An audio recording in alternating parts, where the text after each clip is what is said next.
거기에 또 이제 사회 안전망이 관계를 규정한다라는 네. 말도 적으셨는데 어떤 연관성이 좀 있는 거예요? 자, 사회 안전망이 관계에 상당한 영향을 미치는데요. 사회 안전망이 있냐 없냐를 가지고 따져볼게요. 네.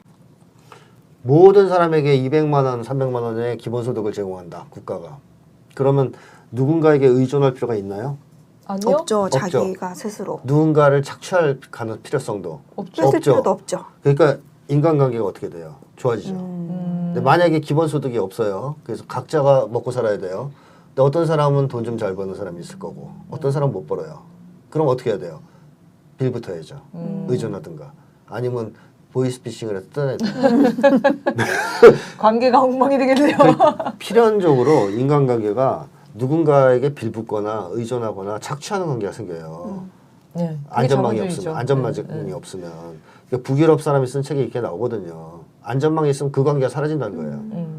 누구한테 빌붙거나 의존하지도 않을 뿐더러 인간의 존엄이 망가지는 네, 관계. 또 착취할 필요도 없으니까 서로 관계가 좋아진다는 거죠. 그러니까 이런 점에서 인간관계에 큰 영향을 미친다. 사회 안전망이. 네. 안전망이 갖춰져 있냐 그렇지 않냐가. 두 번째는 아까도 잠깐 얘기했었지만 인권이라는 것은 그걸 지킬 수 있는 실질적인 제도가 보장될 때 보장되는 거잖아요. 그렇죠. 근데 회사에서 일하다가 누가 갑질을 해, 직장 상사가. 뭐 또는 뭐 성희롱을 해요. 그럼 한국 사람들은 그거 저항을 못 합니까? 잘릴까봐. 잘리면 왜 안 돼요? 굶어 굶어 죽으니까. 딱 나오잖아요. 거의 답이야 계속. 아니, 너무 당연히 나오잖아요. 뻔한 거 아니에요? 그렇죠. 한국 드라마 같은 거 봐도 맨날 그런 얘기 나오거든요. 근데 가족 생각해서 참아야지 뭐 이런 얘기 나오잖아요. 그러네요. 네, 애가 지금 대학에 갈 때거든 뭐 이런 네. 식으로 나오거든요. 대학만 보내고 나 좀 나면 봐줘. 뭐 그런 얘기 나오면서 이제 자기가 결혼만 시켜보자. 비굴하게 사는 거를 계속 합리화하잖아요. 네. 또는 뭐 경찰 드라마 같은 거 보면 그런 것도 나와요. 친했던 동료가 등에서 칼 꽂아. 너 왜 이랬니? 그러면 다 뻔해요. 그 경찰의 가족이 입원해 있어. 중병으로 호스 꽂고 있어요. 그러니까 이제 어쩔 수 없는 거예요. 네. 자, 무슨 얘기를 하고 싶은 거냐면 그럴 때 사람들이 저항하지 못하잖아요. 근데 만약에 기본소득이 주어진다 모두에게 그럼 어떻게 하겠습니까? 저항하죠. 저항하죠. 왜 그거를 감내하고 있겠어요? 나와도 안 죽는데. 그러니까 나와버리는 거죠, 회사. 그러면 그거를 또 아니까 회사에서는 어떻게 하느냐? 함부로 대하지 못하게 돼요, 사람을. 그러니까 북유럽이 재밌는 게 이제 덴마크 같은 나라가 기업하기 좋은 나라 1위, 직장 만족도 1위 뭐 이랬었거든요. 네. 지금도 상위권일 겁니다, 둘 다. 근데 왜 둘 다 1위를 할 수 있냐면 고용주가 회사가 어려우면 어느 순간 아무 때나 자를 수 있어요. 잘라도 돼요. 왜 그 사람들은 자른다고 큰 문제가 없어요. 왜냐하면 국가에서 실업수당이 나오기 때문에 네. 우리만큼 조금 나오는 게 아니고 오래 나와요. 2년 이상. 그리고 국가에서 취업도 시켜줘요. 네. 그러니까 잘려도 문제가 없는 거예요. 네. 그다음에 가족들의 생활은 아무 문제 없어. 잘려도.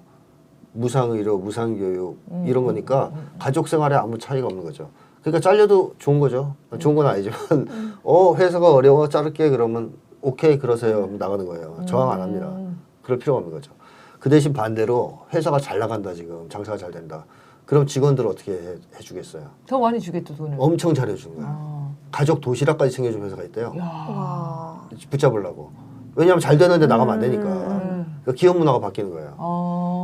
그러니까 자르고 싶을 때 쉽게 자르고 반대로 있을 땐 잘해주고 최대한으로. 네. 그러니까 직장 다니기에도 좋고 직장 분위기가 그렇다고 잘리는 거에 대해서 두려워하는 것도 없고 그런 것이 가능하다. 다시 말하면 저항권이라는 거, 인권이라는 것은 기본적으로 생존의 권리가 보장될 때 사회 안전망에 의해서 지켜지는 거다. 이럴 때는 갑질이니 뭐 성희롱이니 이런 게 있을 수 없겠죠. 네. 인간관계가 평등해지니까. 그러니까 평등 수준을 높여주고 또 그 과정에서 사람들이 부당한 거에 저항할 수 있게 해준다. 실질적인 인권을 뒷받침해 준다라는 거고요.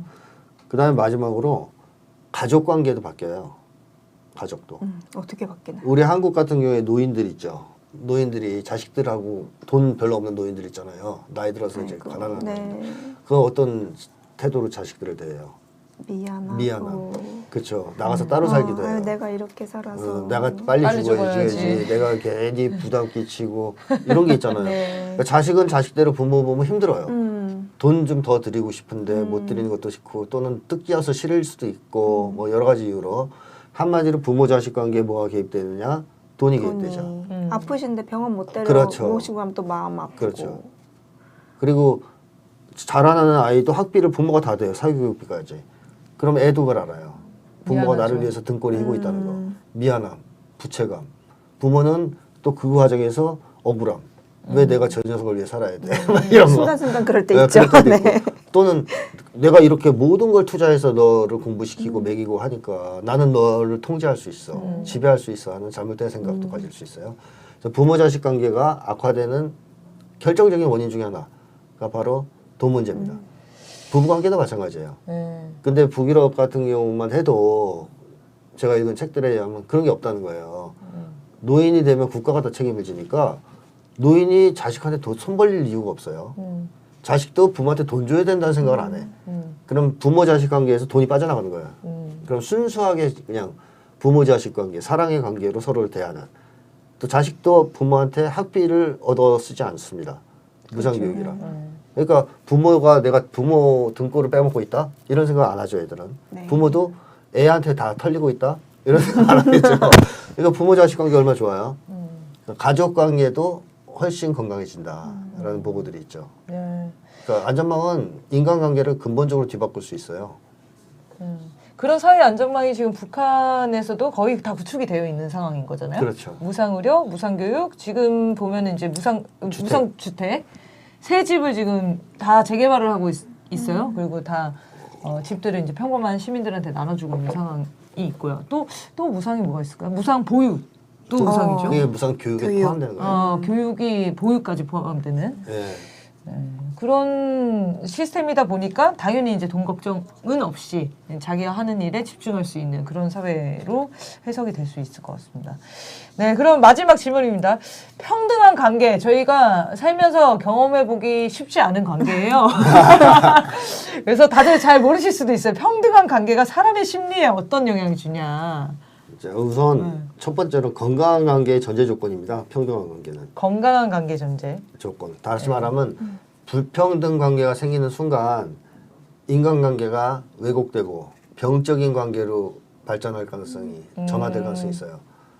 그러니까 인간관계 중에서 불평등 관계에서 좋은 관계가 형성되는 경우는 극히 드물지 않습니까?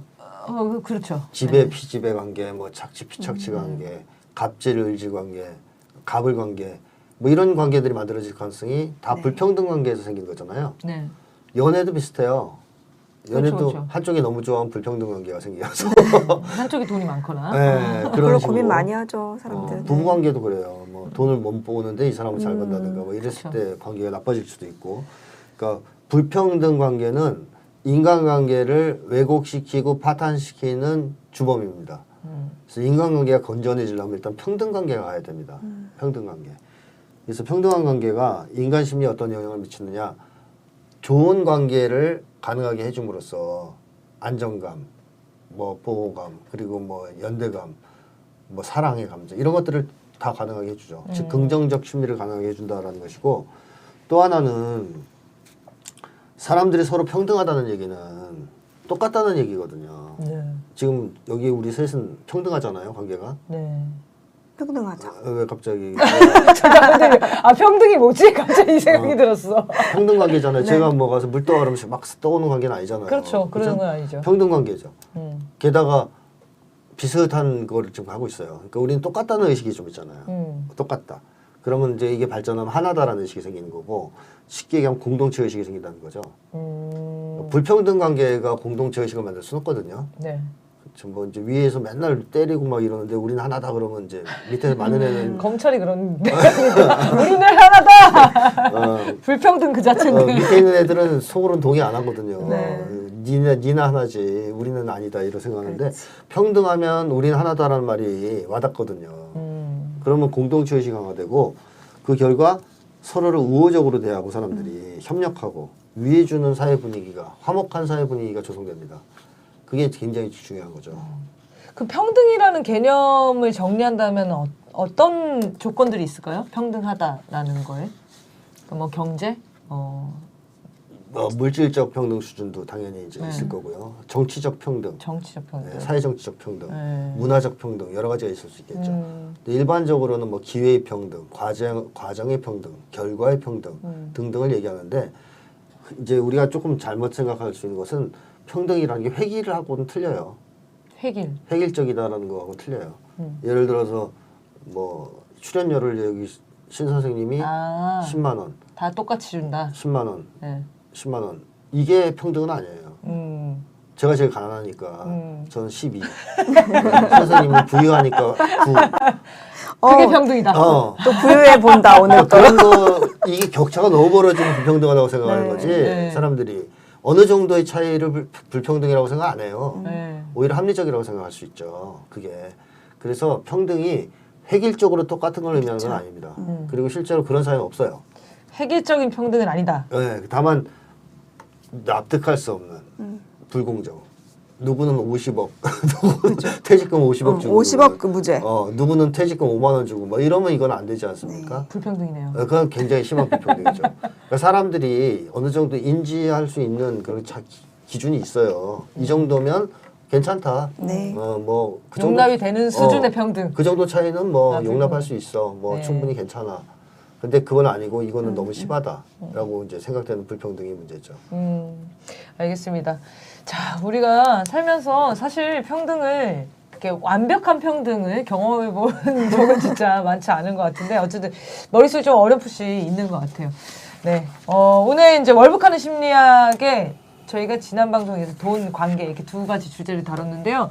다음에는 아직 많이 남아 있습니다. 그 중에 좀 흥미로운 것들 좀 가져와서 또 다뤄보겠습니다. 이 공지를 꼭 해드려야 될 거야. 아직 나가지 마세요. 중요한 공지가 있습니다. 청남이 방송 앞으로 지금까지는 이제 촛불전쟁과 주권방송 이렇게 두 채널로 송출이 됐는데요. 앞으로는 촛불행동TV로 송출을 하려고 합니다.